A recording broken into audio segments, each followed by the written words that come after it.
Call this group to order. Not a chance. Yeah, so as I always say, stop having fun. We're about to have church now. We will need to start because we've got, as usual, a lot of things to cover. As you know, this is our last class for the semester and last class in this series. And I don't know I don't know what happens next. Does anybody know? I guess we'll all learn together. What Forthcoming, to be determined. to be determined. It's gonna be great, whatever it is. Yeah, TBA. So I thought it might be useful. We've jumped around about so many things this semester. If we sort of try to pull it all together and see some of the things we've talked about. But I do want to say, as I start, please interrupt me at any point because we've not always had the time for questions that we should have. And the question can be triggered by what I'm talking about, or it can be completely out of the blue, okay? So just if something occurs to you, or even if you just want to, if you've got an erudite comment to make, please feel free.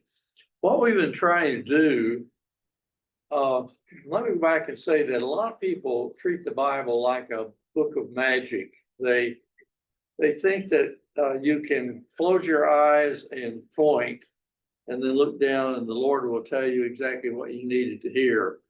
That kind of Ouija board sort of approach to the Bible. And it is true sometimes that you will read something in quite without any particular planning. And it'll turn out to be exactly what you needed to hear at that point. So I'm not questioning that those things happen, but normally you don't read the Bible like it's going to magically lead you to exactly the place you need, and then that you're going to somehow supernaturally understand what you're reading. I always think about what the Ethiopian nobleman said, when he's riding along in the chariot and he's reading the book of Isaiah, and the Christian missionary comes up beside him and he says, "Do you understand what you're reading?" And he says, "How can I possibly understand this unless I get some help?" So sometimes it takes you've got to have some context, and particularly since we're reading a 2,000-year-old book. I'm just talking now about the New Testament. It is extremely helpful to have some 2,000-year-old context because the original writer is writing to the original readers who are living 2,000 years ago in a world that in some ways is a lot like ours. Human beings weren't much different. In fact, they were remarkably the same as they are now. And the problems that we have with life have not changed. And the big questions have not changed. But the context in which these things are said and in which these people are living have often changed. So that's what we were trying to do, is take some of these contexts and then even take a few passages and say, if you knew something about how these people were living and then you read this passage, you kind of say, aha. So I see what Paul or John or Peter is saying to these people because I know more about the situation they're in.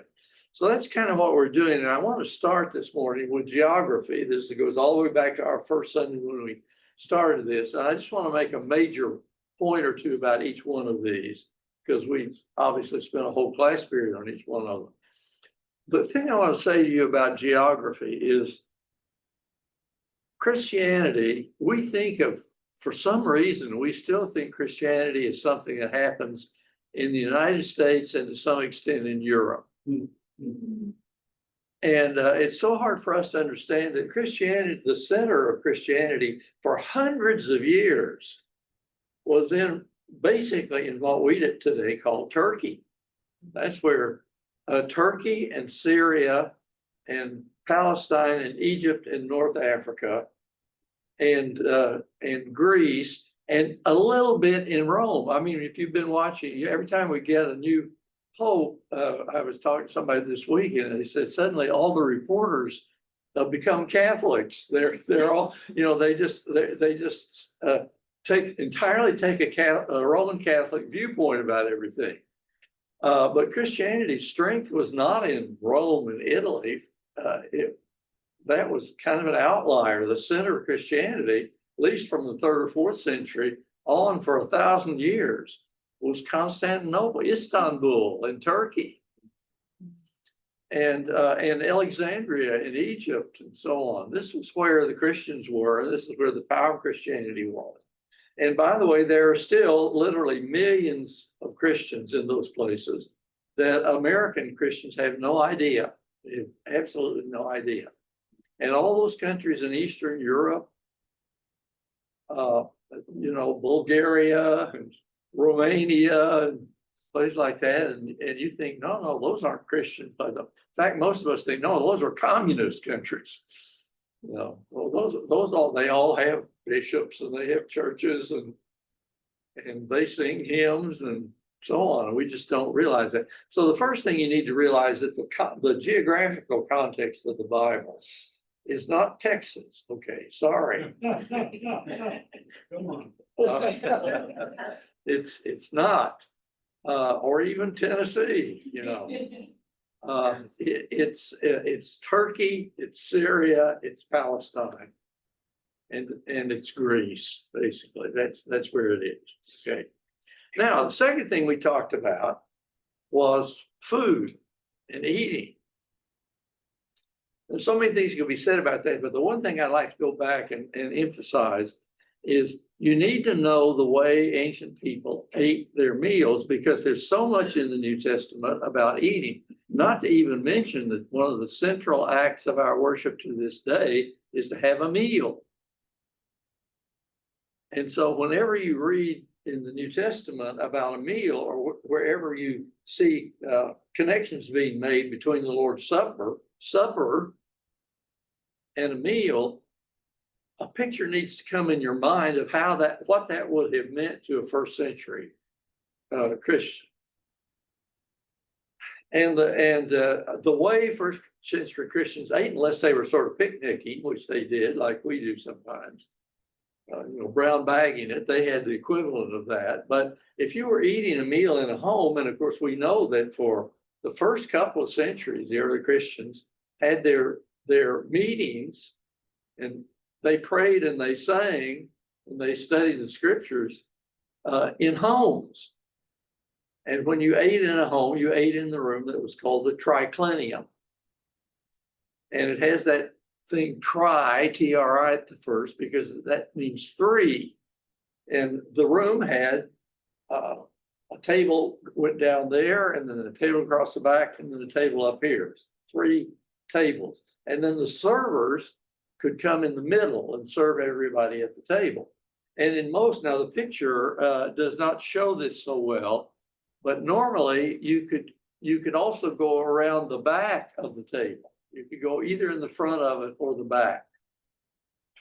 And there are all sorts of ways. If you understand when Jesus was eating with the Pharisees and the sinful woman came in, if you got a picture of a room like this, you understand so much more about what's going on. How could she get to his feet to wash them with her hair, with her tears in her hair? Well, they were in a triclinium. And she could get to the back of it. And also probably shows that he was sitting sort of at the end of the table as you come in the door. There's all sorts of things you can learn from that. And it also tells you something about how the communion worked, because you know the physical facility in which it was being done. So the fact that eating is a part of our understanding of worship makes this a significant thing. And of course, there are also other things about what they ate and when and what it meant, and how you sat at the table, you decided who the guest of honor was, and why Jesus got in trouble for eating with people. All of those things could be discussed. Okay, then we talked about slavery. And I tried to expand that to the whole issue of what we now call social justice among the early Christians. And it's a little bit stunning, frankly.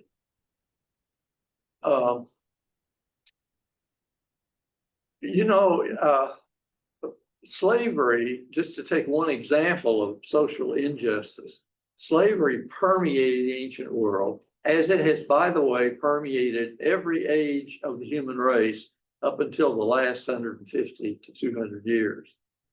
I'm not sure people understand that. There has never been a culture that I know of that wasn't strongly based, even its economic structure, strongly based on slavery. It was not just a few European countries that then created American colonies. It was done throughout Africa by African countries. It was done throughout Asia. It was done throughout the, China, Japan, all of that area. I think we mentioned the very word slave comes from the word Slav, because in the ancient world, most slaves came from places today we would call Hungary or Poland. So they were Slavs, and then gradually we turned that into the word slave. So it has permeated human history. And we understand it to be such a social issue that you just think, well, there must be a lot in the Bible against slavery, but there isn't. I don't mean there's a lot in the Bible for it. But what you begin to find when you read, and I'm just limiting to the New Testament, is the New Testament writers tend to take the social order not as being right or good. They accepted an empire where you have a total dictator. And there's no word in there about how, well, shouldn't we really be a democracy? That doesn't mean that we should have a total dictator. It doesn't mean we should have slavery.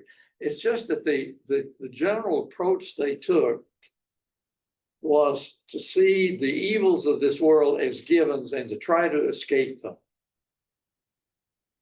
with their faith, with their moral and ethical systems, and to try to live at peace with all men. But they were, I guess today we'd say they were a little more standoffish about social issues than we tend to be. And I've told students for years, I'm sorry, but that's just the way it is. You can't turn Paul into a social justice crusader. He was not. Now, Paul wanted to change the world, and Paul believed that we were living in an evil world with lots of evil things going on. But the thrust of his teaching was not to try to heal injustice. I don't mean to say by that we shouldn't do those things.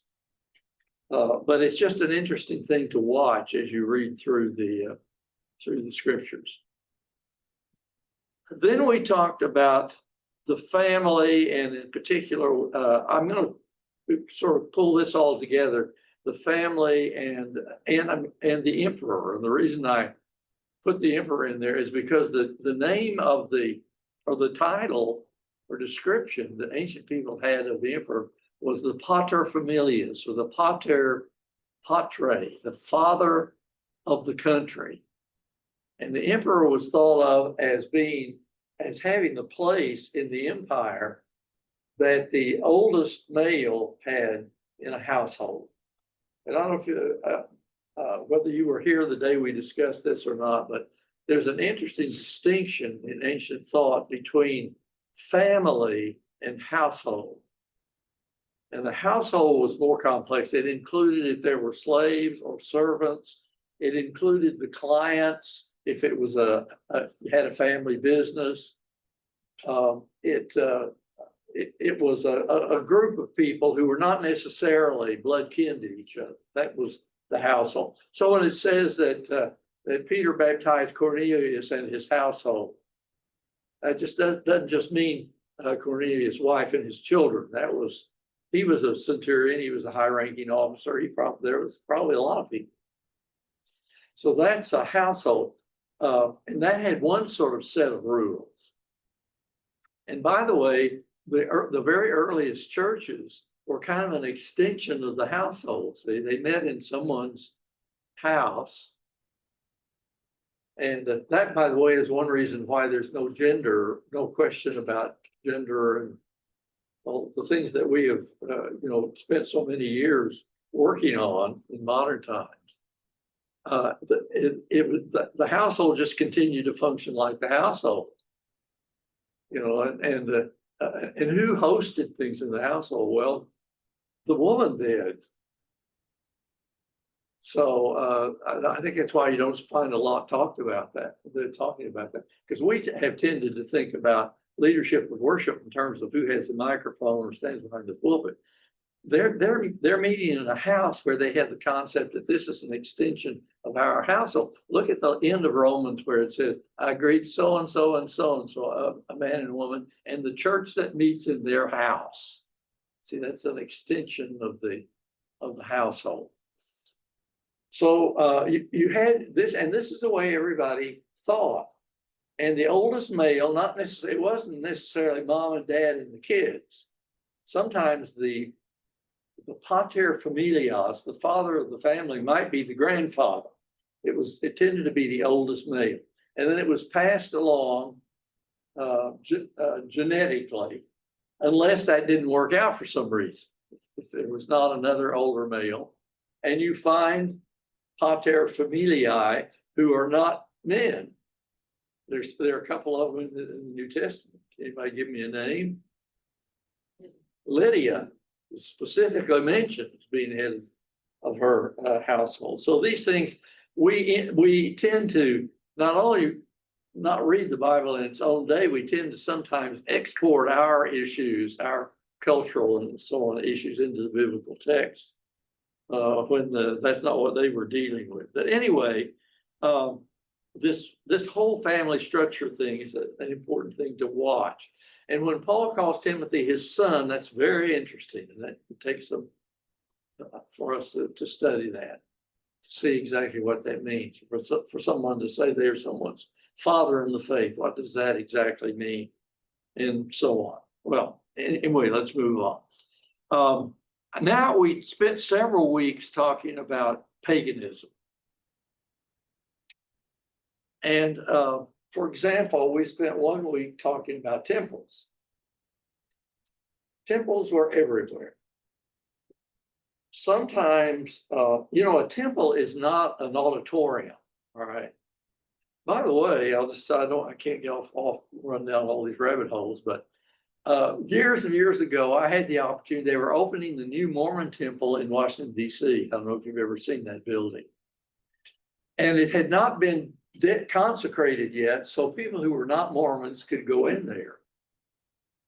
So Richard Hughes and I and a couple of very famous church historians were invited to take a tour with the president, as they called him, of the temple. He was dressed entirely in white. His socks were white, his shoes were white, his tie was white. It was spooky. He was an old, dignified looking gentleman, and he showed us all through the temple. And there's no auditorium in there. A Mormon temple is not to meet in. It's to hold various rituals. You might have a wedding in there. By the way, he took us in the room where they have all the bride's dresses. They had literally hundreds of beautiful, expensive bridal gowns. If you're a Mormon, you get married, you don't have to buy your own gown. You just go in there, pick out one you like, wear it, and then take it back and hang it up again. We went in the room where baptisms took place, where they had the big thing with the oxen holding it up, and where people are baptized for the dead, one after the other. And there's a TV monitor, and it shows the name of some person who lived in the 17th century, Charles, whatever, Russell. And they will say, "Charles Russell, I baptize you in the name of the Father," and they would baptize. And the guy would stand there and be baptized for 3 hours over and over and over again. Anyway, it was totally fascinating. But my point is, that's a temple. It's where you hold various kinds of rituals. It's not a place where you have a big meeting. And so ancient people realized this. That's why the early church never had a temple. I'm not sure why people name their church buildings the such and such temple. I'm not sure if they understand what a temple is. It sounds good, so maybe so. I've often wondered, even in Judaism, even maybe particularly Judaism, when having a temple is very much a part of the Jewish faith, but a synagogue's not the same thing as a temple. You don't do the same things in there, but they often call the building a temple anyway. Well, the towns were full of temples. Maybe be a little place, it might be 3 feet by 3 feet. It might be like the temple to Diana in Ephesus, is one of the biggest buildings in the world. And often they would have this gigantic statue, which the Christians called an idol, in the temple. And the particular the picture is the temples that existed in Athens in Paul's day. I show this because when Paul gives his speech in Athens, he says, "I went around your city and I saw the objects of your devotion." And this is what he was seeing. You couldn't miss them. They were everywhere. And wealthy people built temples, and there were so many gods and goddesses, and that you didn't want one of them to feel left out, so you built various ones, or you might build it to all the gods. Isn't that what the Parthenon? No, the Pantheon means to all the gods, or to an unknown God. Paul says, "I saw one like that." So this was very much a part of life.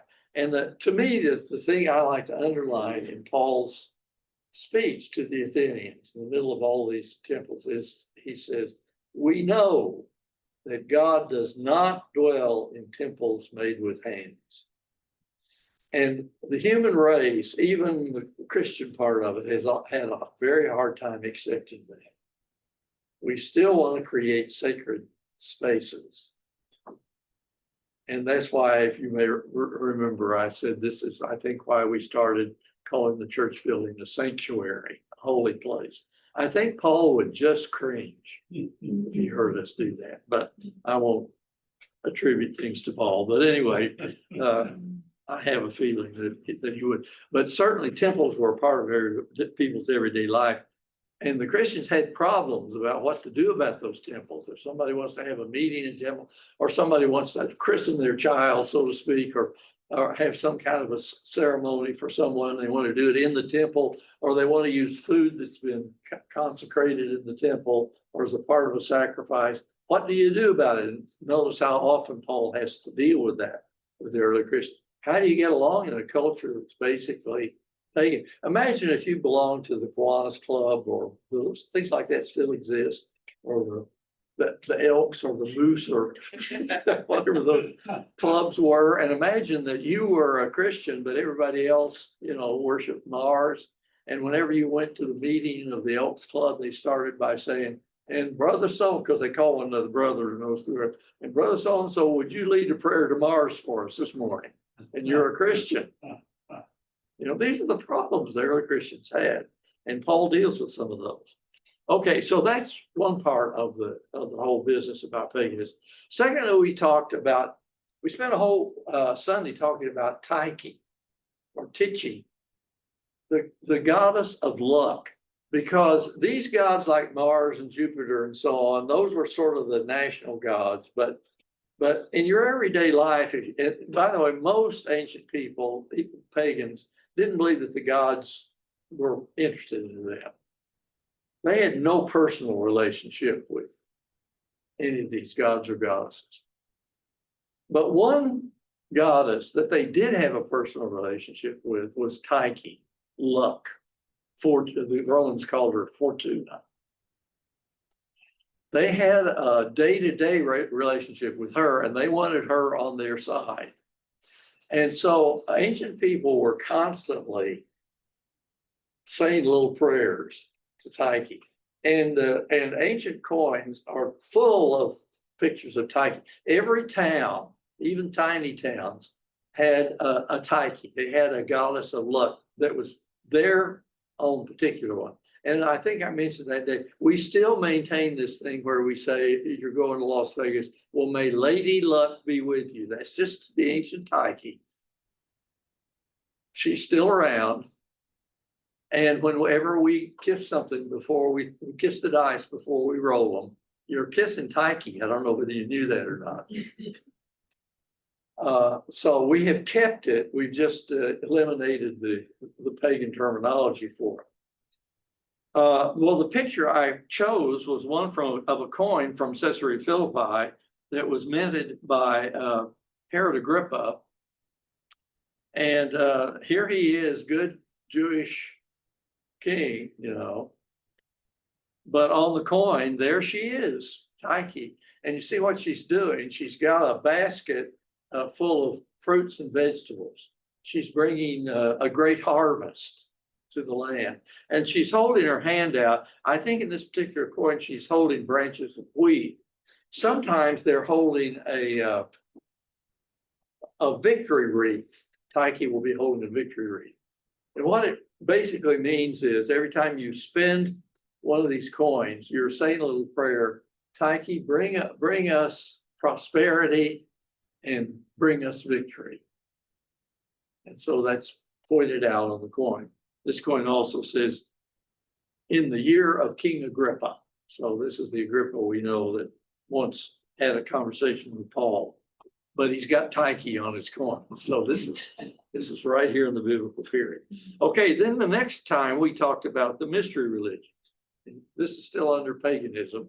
And there's so many different pictures. I just use this one. This is Sybil or Cybele, who was sometimes called the mother goddess. Many times the deity in the mystery religion was female. And it has maintained itself and I mean this in a respectful way, but I'm speaking as a historian now. It has maintained itself in Christianity in the form of the honoring of the Virgin Mary. There was always a female deity, and quite often people felt much closer to the female deity than they did to the male deities. Their personal deity who understood them better. And of course, the arguments often made about the praying to Mary is Mary understands the male ego better than, because she's a woman and she'll know how to convince Jesus of things. It's an interesting point of view, but anyway, so you have a goddess like the goddess Isis or the goddess Cybele, the mother goddesses, but you could feel very close to them, and because you could kind of sort of belong to something kind of like a church. You belonged to, we might call them cults, but that's a derogatory term in the way we speak, and people didn't think of it in a derogatory way. It was a lot more like we say today, well, are you a Methodist or a Baptist or Presbyterian? Well, people might say, are you in the ISIS group, or are you a Mithraist, or what are you? And they had their ceremonies, some of them a little bit like baptism. They had their meals, sometimes a little bit like the Lord's Supper. It was a similar, the early Christians, they certainly didn't copy the mystery religions. The mystery religions might have later on sort of copied the Christians a little bit, but they were coming out, they had a lot of similarities. Okay. They did things in some similar ways, though they were certainly based on a different spirituality. Okay, so those are some of the things about paganism. Then we spent a week talking about another temple, that is the Jewish temple. Scholars call it the second temple. Like the temple that Solomon built, we call the first temple. There was actually another one in between, the one that the Jews built when they came back out of their Babylonian exile. But it was such a poor one. They said, people looked at it that remembered the other temple and wept. It was just such a scroungy looking thing. So they kind of wanted to forget it. So when Herod built this beautiful, one of the great wonders of the ancient world, the Jews were happy again, even if lousy Herod was the one that built it. They hated him, but they loved the temple. And that temple is so important in the New Testament. Of course, it didn't exist during the days of the Old Testament. But in the New Testament, it's so important.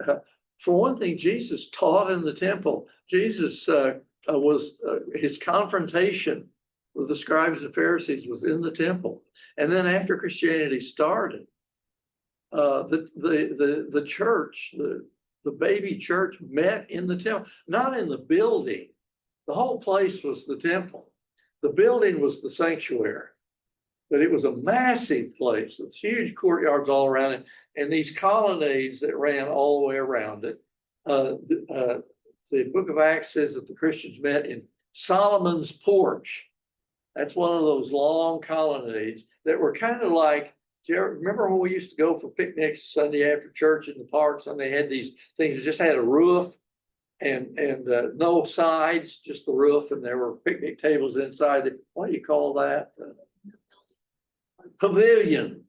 Let's all have lunch in the pavilion. Well, these colonnades were kind of like pavilions. They were all the way around. And you could, if you wanted to teach the Torah, you stood there, you got on a soapbox and you started teaching and people came. And that's the way Jesus did a lot of teaching. And that's the way the early apostles did a lot of teaching. So the temple was known and used for that reason, but it also furnished an immense amount of symbolism. And the main point I'd like to make about this is the temple and the sacrifices in the temple and the priests and the altars and the sanctuary, all of these things, all of this language came into Christianity. But none of the historical realities did. Christianity did not have priests. It did not have altars. You know, it did not have sacrifices, but it talked about sacrifices all the time and about altars and about priests. It used all the language. I just would challenge you sometime to read all the letters of Paul and see how many times he uses that language and how few times, namely zero, he ever uses it as a Christian practice, doing those things. They're always spiritualized, but that does not mean that the Second Temple is not extremely important in Christianity. It's hard to understand even what Paul is talking about sometimes if you don't know what the Jews were doing in their temple, and what, by the way, from 70 AD until this day, they've never been able to do again.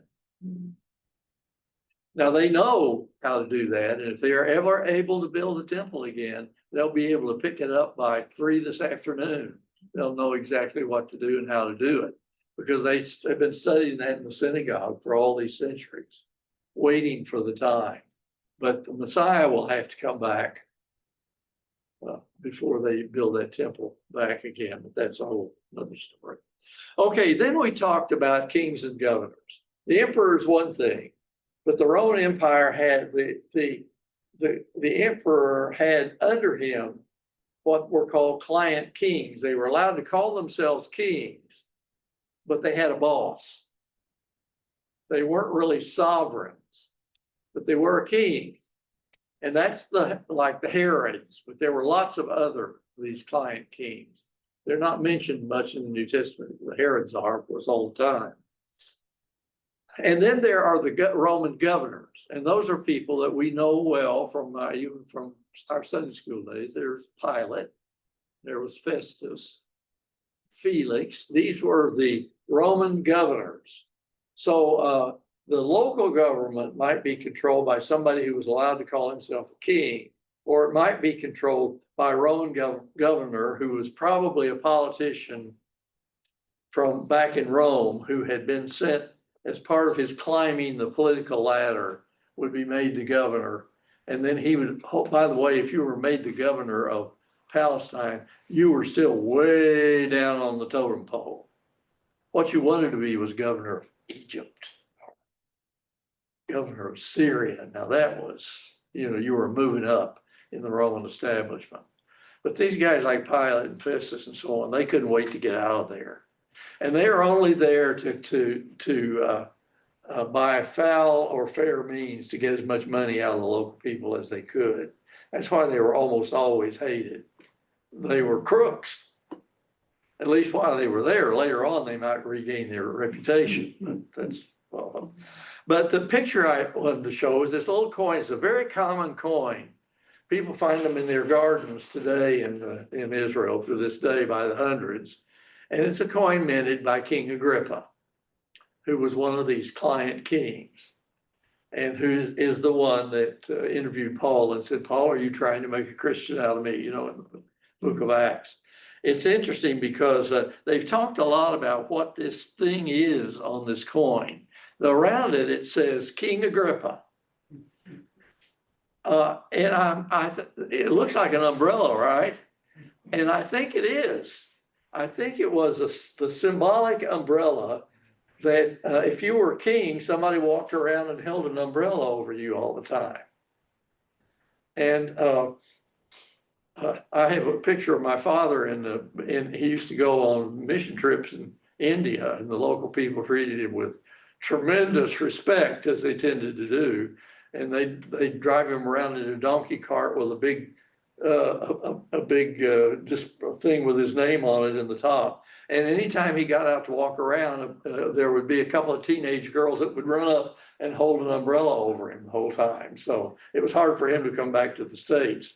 Get treated that way. But anyway, I think that may be what that is, but it's just indicating that he's the king. He gets the umbrella, you know. So these people are very important in the New Testament, and they show up quite a lot, and it's good to know something about them. Now, the next picture, we've talked about sacrifice in the context of the temple and so on. You need to know that first century Christians were in the context of sacrifices all the time. You couldn't miss them. And they're gory, unpleasant things. Even the sacrifices in the temple, the Jewish temple, in fact, maybe especially there. I think I mentioned on that day, there was a pipe, like a sewer pipe, that came up to next to the altar, the altar of sacrifice. And animals were sacrificed one after the other. And of course, the way you do that, I don't want to get too vivid here before lunch or before church, but although this was church for people then, they would slit the animal under the throat and the blood would just spurt. And they would offer sometimes 400 cattle, not little animals, cattle. And the volume of blood would become buckets and buckets. It would be as much as in a big tanker truck, just in one day of blood. And it would pour into this sewer thing, and it would run under the temple all the way down the hill where it would be poured out. I think I mentioned, I went down there once to find the spot because I'd been told this was true. And they say that to this day, that it's one of the best places to grow vegetables or fruit trees and so on, because the ground has zillions of gallons of blood have fertilized that spot, and you can still see the results of it down there. So this was sacrifice, and the pagans did it, the Jews did it. It permeated the society, and there was lots of blood involved in it. And of course, after the animal is killed, then you essentially butcher it, and it's cut up, and and some of it's, they sort of have a sacred barbecue, and the priests eat some of it, and some might be distributed to the people. And sometimes I don't think we realize what worship would have been, what it would have looked like. I've often, people argue about, well, if they did something in the ancient temple, then that's a justification for us doing it now. And I think, do you really understand what you're saying when you say that? Somebody wants to playing cymbals, at church, and you say, I don't know if that's really appropriate or not. And they say, well, they did it in the temple. Yeah, they did. And they cut hundreds of cattle's throats too. We got to be real careful about making connections between the temple worship. It was perfectly normal to them. They'd grown up with it. They'd seen all these things, but they're very different from our understanding of what you do, of the way that you worship God. This picture I used it because it's a carving from the first century of a sacrifice about to be made. And it has, the pagans, unlike the Jews, sacrifice pigs as well as cattle and sheep. Of course, the Jews would never do the pigs. But so this is the way you know this is a pagan sacrifice. And then finally, we talked about philosophy, and I mentioned that ancient intellectuals did not believe in the gods up in the Elysian fields. They spiritualized those. So they talked about Mars. I think it's very interesting that before he ate the hemlock that was to kill him, Socrates said, we must offer, I think it was a goat, to Pan. I will almost guarantee you Socrates did not believe in Pan. But it's one of the last things he did in his life. And I'm sure there were all kinds of symbolic meanings to Socrates in doing that, because they had turned these gods into symbols. Now, the common people still believe there were real beings up in the sky somewhere who were doing all these things that you get in the mythologies and so on. But the intellectuals didn't. They, for their own lives, they followed what they called philosophies. Now, we think philosophy is very esoteric and, deals with a lot of complicated, what is truth and what is true oneness and what does nothing mean? And, we think these are philosophical. Well, they are for modern philosophers. Ancient philosophers taught you how to live. So something like Stoicism or Epicureanism, these were ways of life. These were attitudes you had toward life, and you lived that way. If you were an Epicurean, you said, there's no life after death and there are no gods. So how do you make some meaning out of life?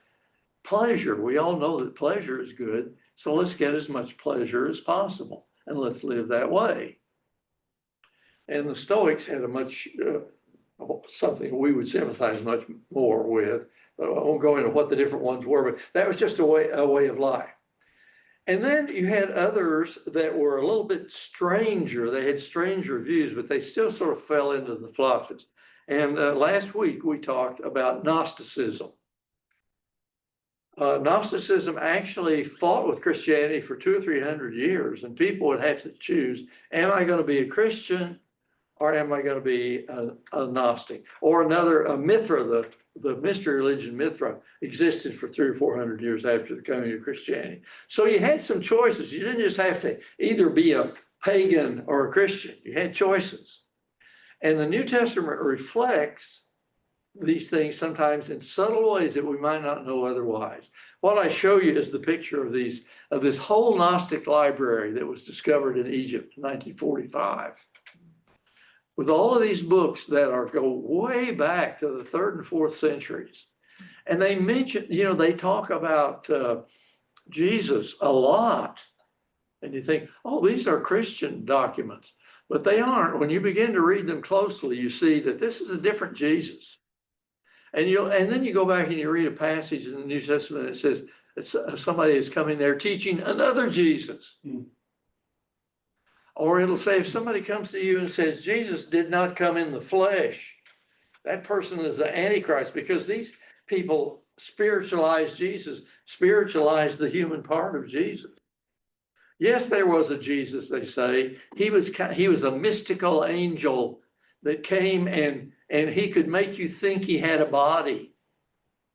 And he would pick out the Gnostics, the knowing ones, and he would tell them secrets.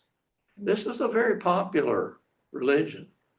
Made them feel, by the way, Gnostics felt very superior because they were of the chosen, And so these books were a wonderful discovery because they gave us from their own hand what they believed and how they treated Jesus. And there is even a Gnostic gospel called the Gospel of Thomas, in which Jesus says a lot of the same things he says in Matthew and Luke and Mark.